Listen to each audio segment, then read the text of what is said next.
At exactly 8:30 p.m., the knock came, slow and deliberate, as if the person outside already knew he would answer. Marcus Hale had not been expecting anyone, and that was the first thing that made his stomach tighten. He lived alone, spoke to almost no one, and had learned to recognize silence as a warning. The knock came again, exactly the same rhythm, exactly the same pause. Marcus opened the door and found a man standing there who was smiling like they had met before. The stranger spoke first and said Marcus's full name without hesitation. That alone should not have been possible. Marcus asked who he was, and the man replied that he was someone Marcus had already forgotten. The stranger stepped inside without being invited, as if permission no longer mattered. He looked around the apartment and commented on details Marcus never shared with anyone.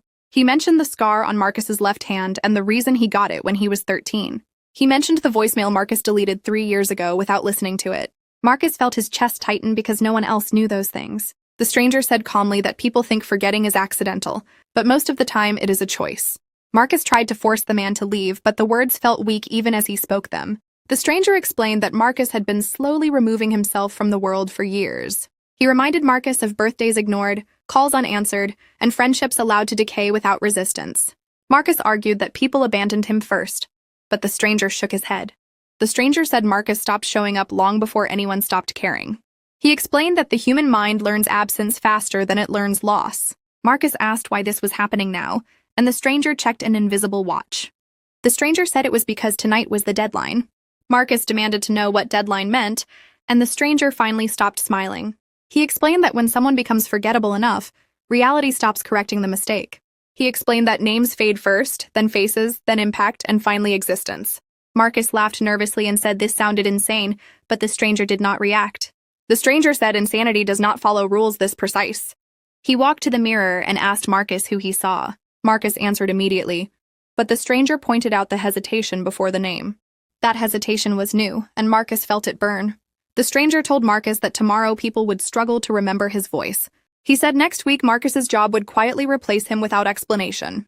He said within a month, Marcus would be remembered only as a gap. Marcus asked how to stop it, and the stranger said the answer was simple but painful. He said Marcus would have to become visible again. He explained that visibility requires risk, disagreement, presence, and the willingness to be inconvenient. Marcus looked away because those were the things he had spent years avoiding. The stranger said silence feels safe, but it teaches the world how to live without you. Marcus asked who the stranger really was, and the man finally answered honestly. He said he was what remains when someone is almost gone. The stranger explained that he appears only once and never to people who fight to be remembered. Marcus felt panic rise and asked what would happen at 8:30 p.m. tomorrow. The stranger said that was when the door would stop opening. Marcus asked if anyone would mourn him, and the stranger paused before answering. He said some people would feel something missing, but they would never know what it was. The stranger stood up and walked toward the door, already fading slightly at the edges. Before leaving, he told Marcus there was still one way to interrupt the process. He said Marcus had to speak tonight, not later, not someday, but now. He said Marcus had to remind at least one person that he mattered. The stranger disappeared the moment the door closed, leaving the apartment unnaturally quiet.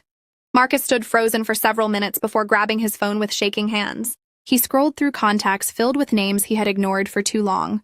He stopped at one name he had avoided because it reminded him of regret. Marcus pressed call even though fear told him not to. The line rang longer than he expected and his heart pounded with every second. When the call connected, Marcus spoke before doubt could silence him. He said he was sorry, he said he missed them, and he said he should have said it sooner. There was a pause, and then the other voice broke slightly. The voice said they had been waiting longer than Marcus realized. Marcus felt something shift. Subtle but real, like weight returning to his body. The next morning, the world felt different, heavier, louder, and unmistakably present. A coworker asked Marcus a question by name. A stranger held eye contact longer than necessary. Marcus checked the mirror and saw himself clearly without hesitation. At exactly 8:30 p.m. that night, no one knocked. Marcus understood then that disappearing is rarely something done to us. Most of the time, it is something we practice quietly until it becomes permanent. And being remembered begins the moment we decide to stop hiding.